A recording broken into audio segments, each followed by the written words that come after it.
আমি জন্মদিন 5 এপ্ৰিল এবাৰ 2025 শ্ৰীমন্ত শংকৰদেৱ কলাক্ষেত্ৰৰ মাধৱদেৱ প্ৰেক্ষাগৃহ যিটো আছে তাতে অনুষ্ঠিত এটা সাংস্কৃতিক অনুষ্ঠান অনুষ্ঠিত কৰা হ'ব আৰু সেই অনুষ্ঠানটোত নপুৰণি বিভিন্ন শিল্পীয়ে তাত সংগীতানুষ্ঠান কৰিব আৰু তাৰ লগত সংগতি ৰাখি আমি এটি মানে সংগীত ভূপেনুজীৰ সুৰাৰোপিত গীতৰ প্ৰতিযোগিতা আমি অনুষ্ঠিত কৰিছোঁ। প্ৰতিযোগিতাৰ বিষয়ে দীপ ৰাজবংশীয়ে ক'ব আৰু তাৰ লগতে মই এটা কথা জনাব বিচাৰোঁ যে ভূপেনুজীৰ যিহেতু এজন বাদ্যযন্ত্ৰী আৰু শব্দযন্ত্ৰী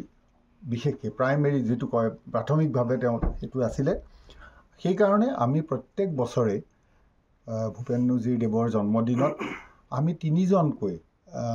বাদ্যযন্ত্ৰী আৰু শব্দযন্ত্ৰীক আমি বিশেষভাৱে সম্বৰ্ধনা জনাম তেওঁলোকৰ জীৱনজোৰা সাধনাৰ বাবে। বাকীখিনি কথা প্ৰতিযোগিতাৰ নিয়মাৱলীসমূহৰ এতিয়ালৈকে আমি সমিতিয়ে এতিয়ালৈকে সিদ্ধান্ত যিসকল প্ৰতিযোগী অংশগ্ৰহণ কৰিব তেখেতসকলে অনলাইন যোগে আমাৰ হোৱাটছএপ নম্বৰত পঠাব নিজৰ মানে আমি যি বাছনি কৰি দিছোঁ সুন্দৰ চিৰযুগমা গীত কেইটামান একচুৱেলি তেখেতৰ বহুত গীত আছে গতিকে গোটেইবিলাক দিয়া নাই আমি 15টা বাছি দিছোঁ মানে নিৰ্বাচিত কৰি দিছোঁ আৰু সেইকেইটি গীতৰ পৰাই এটি গীত প্ৰতিযোগীসকলে গাব সৰু ভাষা আৰু ডাঙৰ ভাষা দুটা। এইটো গানৰ টাইমটো যিটো গানৰ লেন্থ আছে আৰু আমাৰ পেজত এই গোটেই গীতখিনি তাত প্ৰকাশ কৰা হৈছে উইথ লিৰিক্স ভূপেনুজীৰ স্মৃতি ৰক্ষা সমিতি যিটো আমাৰ ফেচবুক পেজ আৰু লগতে আমাৰ যিসকল প্ৰতিযোগী পুৰস্কৃত হ'ব তেখেতসকলক আমি আমাৰ যি হিয়া ভৰা শুভকামনা নামেৰে যোৱা বছৰো আমি তেনেকৈ কৰিছিলোঁ হিয়া ভৰা শুভকামনা ছেকেণ্ড ইয়াৰ